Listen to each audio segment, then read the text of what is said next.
Les masques tombent, et ce qui apparaît derrière est plus sombre que tout ce que nous aurions pu imaginer.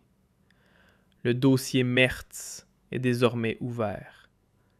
Il est question d'une accusation de haute trahison envers les contribuables allemands. Moscou affirme désormais officiellement disposer de protocoles interceptés qui prouveraient que Merz. Les masques tombent, et ce qui apparaît derrière est plus sombre que tout ce que nous aurions pu imaginer. Le dossier Merz est désormais ouvert. Il est question d'une accusation de haute trahison envers les contribuables allemands.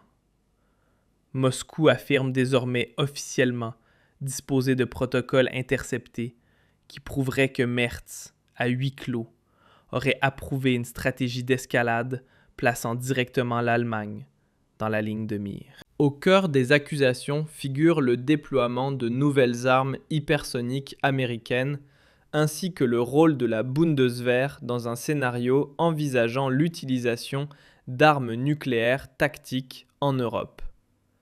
Les chiffres évoqués donnent le vertige.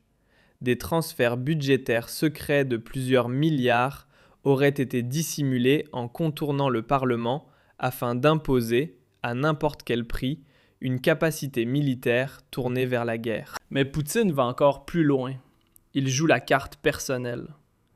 Dans les canaux obscurs des services de renseignement russes apparaissent soudain des documents qui seraient censés révéler une communication directe entre Merz et de puissants think tanks américains au moment le plus critique de la crise énergétique allemande. L'accusation est lourde. Tandis que les entreprises du Mittelstand faisaient faillite les unes après les autres, Merz aurait négocié des arrangements accélérant la vente de pans entiers de l'industrie allemande à des investisseurs américains.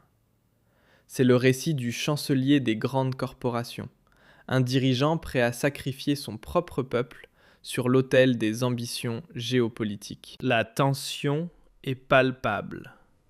Dans les rues de Berlin, la colère gronde. Les sondages de l'Union chutent brutalement, tandis que les extrêmes du spectre politique, de gauche comme de droite, exploitent ces révélations comme la preuve d'une Allemagne sous influence étrangère. Poutine sait exactement où frapper. La peur profonde des Allemands face à une grande guerre et à la perte de leur prospérité. Il cite des noms, évoque des dates de rencontres à Washington et à Davos qui n'apparaissaient dans aucun agenda officiel. S'agit-il de la vengeance ultime du Kremlin pour le soutien allemand à l'Ukraine, ou bien de la preuve finale qu'une élite politique a totalement perdu le contact avec la réalité? La réaction de la chancellerie se résume à un silence nerveux et à des démentis précipités qui, dans l'atmosphère électrique de l'année 2026, agissent comme de l'essence jetée sur le feu. Les médias traditionnels tentent désespérément d'apaiser la tempête, mais l'univers de l'information alternative a déjà pris l'avantage. Nous assistons ici à une véritable démonstration de guerre hybride. Poutine ne fournit aucune preuve capable de résister devant un tribunal, mais il livre suffisamment d'éléments pour entacher durablement la réputation de Merz. Désormais, chaque geste et chaque mot du chancelier sont interprétés à travers le prisme de ces révélations. Lorsqu'il parle de sacrifice pour la liberté, beaucoup entendent désormais profit pour l'industrie de l'armement. Berlin se tient au bord du précipice, et la question n'est plus de savoir si Merz survivra politiquement à cette crise, mais si la démocratie allemande elle-même pourra résister à une pression aussi massive venue à la fois de l'extérieur et de l'intérieur. Pourtant, la véritable charge explosive se trouve ailleurs, dans la guerre psychologique que Moscou semble avoir perfectionnée. Il ne s'agit plus seulement de dossiers ou de documents, mais de la confiance même dans l'état de droit. Tandis que Merz évoque sur les plateaux de télévision la souveraineté européenne, le Kremlin insinue que les orientations stratégiques du ministère allemand de la Défense seraient depuis longtemps rédigées de l'autre côté de l'Atlantique. Poutine joue la carte de l'honneur perdu et pose une question lourde de sens. Pourquoi un peuple devrait-il se sacrifier pour une direction qui recevrait ses instructions, chiffrées et discrètes, depuis l'étranger? Poutine touche à un point sensible lorsqu'il affirme que le chancelier Merz aurait perdu la pleine maîtrise de ses propres décisions. À un moment où l'Allemagne est confrontée à un manque de gaz, à une flambée des prix de l'énergie et à la menace réelle d'une pénurie d'approvisionnement, beaucoup estiment qu'il faudrait une direction ferme et résolue. Dans une telle situation, nombreux sont ceux qui attendent d'un chancelier qu'il agisse de manière indépendante, surtout lorsque les réserves de gaz approchent de la zone critique et que l'économie, comme les ménages, se prépare à affronter un nouvel hiver difficile. La pression politique et économique devient de plus en plus tangible, d'autant que ni l'industrie ni la population ne peuvent supporter longtemps une incertitude prolongée. À cela s'ajoute le fait que les discussions menées au Qatar, en Arabie Saoudite et à Abu Dhabi n'ont apparemment pas produit la percée espérée. Dans ce contexte, la Russie revient inévitablement au centre du débat comme fournisseur potentiel d'énergie. Parallèlement, Merz lui-même insiste sur le fait qu'un dialogue direct avec Moscou ne pourrait se faire qu'en étroite coordination avec les alliés. C'est précisément là que les critiques prennent naissance. Si, même en pleine crise énergétique, chaque initiative doit d'abord être validée à Bruxelles ou à Paris, certains commencent à s'interroger sur la véritable marge de manœuvre politique de l'Allemagne. Pour eux, cette approche ressemble moins à une coordination stratégique qu'à un manque d'autonomie face à une situation exceptionnelle. Poutine affirme avoir vu tout cela venir. Lors d'une conférence de presse, il a de nouveau proposé à l'Allemagne des livraisons de gaz face aux pénuries croissantes. Selon ses propres mots, le gouvernement allemand ne serait plus tout à fait sain d'esprit s'il met en péril la sécurité énergétique de ses propres citoyens. Des paroles dures, mais qui, selon lui, reflètent la réalité. Pourquoi refuser cette offre? Parce que Berlin obéirait aux consignes venues de Bruxelles et de Washington? Au lieu d'affronter les faits, affirme-t-il, les dirigeants inverseraient la réalité, tromperaient la population et conduiraient le pays vers un déclin économique. Ce qui est le plus triste, ajoute-t-il, c'est qu'en Occident, il n'y aurait plus de véritables pragmatiques, seulement des idéologues. La Bundesnetzagentur assure pourtant avec aplomb que l'approvisionnement en gaz reste stable et que les importations sont suffisantes. Mais du côté d'Uniper et de plusieurs représentants du secteur énergétique, le discours est tout autre. Le GNL peut certes soulager la situation à court terme, disent-ils, mais les réserves risquent de sortir de l'hiver dangereusement basses. Et la question cruciale demeure. Comment remplir à nouveau les stockages? Sur ce point, beaucoup estiment que l'État fédéral n'apporte pas de réponse convaincante. La comparaison avec d'autres pays européens nourrit l'inquiétude. L'Italie affiche environ 72% de remplissage. La Pologne, près de 80%. Le Portugal dépasse même les 90%. L'Allemagne, elle, dépend toujours largement du gaz norvégien, tandis que le GNL ne représente qu'une part limitée. La consommation repart à la hausse. Les prix oscillent autour de 35 € par mégawattheure et les marchés deviennent nerveux. Chaque vague de froid aspire des quantités énormes d'énergie et miser sur un hiver doux relève pour certains d'un pari risqué. Dans un scénario de crise, certains consommateurs sont protégés en priorité. Les ménages, les hôpitaux, les services essentiels.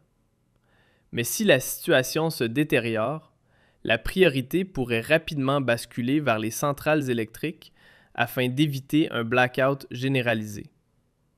L'industrie, elle, ressent déjà les premiers effets de la tension énergétique. Quant à la solidarité européenne, elle sonne pour beaucoup de plus en plus comme une promesse abstraite. Bruxelles appelle à l'unité et à la discipline collective. Mais lorsque la pression augmente, chaque État semble d'abord penser à sa propre sécurité énergétique. La France veille d'abord à ses propres réserves. L'Espagne dispose certes de terminaux et de stockages bien remplis, mais les capacités limitées des pipelines à travers les Pyrénées imposent des limites physiques. Le gaz ne se déplace pas à travers l'Europe par simple décision politique. Parallèlement, une échéance approche. D'ici 2027, la plupart des contrats de gazoducs à long terme avec la Russie doivent expirer, tandis que les importations de GNL devraient elles aussi être progressivement réduites. Certains pays, comme la Hongrie ou la Slovaquie, se retrouvent déjà sous pression politique, notamment en raison de leur position sur l'aide à l'Ukraine. Et pourtant, malgré les sanctions et les tensions diplomatiques, la réalité énergétique demeure complexe. En 2024, environ 52 milliards de mètres cubes de gaz russe ont encore trouvé le chemin du marché européen. Pour 2025, plusieurs milliards d'euros sont prévus pour des livraisons de GNL d'origine russe. Moscou continue ainsi de soutenir son budget national, tandis que l'Europe reste confrontée à des prix élevés et à des déséquilibres structurels dans son approvisionnement énergétique. Même si cela peut sembler provocateur, certains rappellent qu'à travers Nord Stream, l'Allemagne a bénéficié pendant des années d'une base énergétique particulièrement stable et prévisible. Les livraisons étaient considérées comme fiables et les prix restaient relativement compétitifs par rapport à d'autres sources d'approvisionnement. Pour l'industrie comme pour les ménages, cette situation constituait un avantage économique évident, un pilier discret mais essentiel de la puissance industrielle du pays. Dans ce contexte, le scepticisme envers l'Union européenne grandit chez une partie de l'opinion. L'Allemagne demeure le principal contributeur net au budget européen et assume une part considérable des charges financières communes. Dans le même temps, plusieurs États membres économiquement plus fragiles, comme la Pologne, la Hongrie ou la Grèce, bénéficient davantage de transferts et de fonds structurels qu'ils le contribuent eux-mêmes. Pour certains observateurs, cette situation nourrit l'impression d'un déséquilibre persistant. Berlin verse plus qu'il ne reçoit directement en retour. Puis survient un nouveau choc politique, l'affaire du sabotage de Nord Stream. La Cour fédérale de justice a confirmé l'arrestation d'un ressortissant ukrainien soupçonné d'implication dans l'attentat. Moscou parle d'un acte de terrorisme international et accuse ouvertement l'Occident. Même Olaf Scholz avait qualifié les explosions d'attaques terroristes, un terme chargé d'une forte portée politique. Poutine, de son côté, pose une question provocatrice. Pourquoi le gouvernement allemand semble-t-il accepter cet acte sans réagir avec fermeté? L'Allemagne est-elle devenue indifférente à sa propre sécurité intérieure? Existe-t-il encore dans ce pays un véritable système de protection capable de prévenir de telles attaques? Le député de l'AfD Marc Bernard réclame une enquête complète et, si des responsabilités sont établies, des demandes d'indemnisation fermes et sans ambiguïté. Selon lui, la ligne politique actuelle contredit clairement les intérêts de l'Allemagne. Il va même plus loin. Il plaide pour la remise en service du gazoduc ou, à défaut, pour une reprise des importations de gaz russe via Turkstream ou d'autres routes alternatives. Les sanctions, affirme-t-il, contribuent surtout à faire grimper les prix de l'énergie et à fragiliser la sécurité d'approvisionnement. Avec des réserves de gaz autour de 34%, le pays s'approcherait dangereusement d'un seuil critique susceptible d'entraîner des pénuries affectant l'industrie comme les ménages. Les critiques du gouvernement vont encore plus loin. Elles accusent les autorités de ne pas défendre avec suffisamment de fermeté les intérêts de leur propre population. Un exemple souvent cité et la panne d'électricité massive survenue à Berlin, où environ 150 000 personnes se sont retrouvées sans courant par moins 10 degrés à la suite d'une attaque extrémiste. Alors que les crises internes se multiplient, certains ont le sentiment que le chancelier subit davantage de pression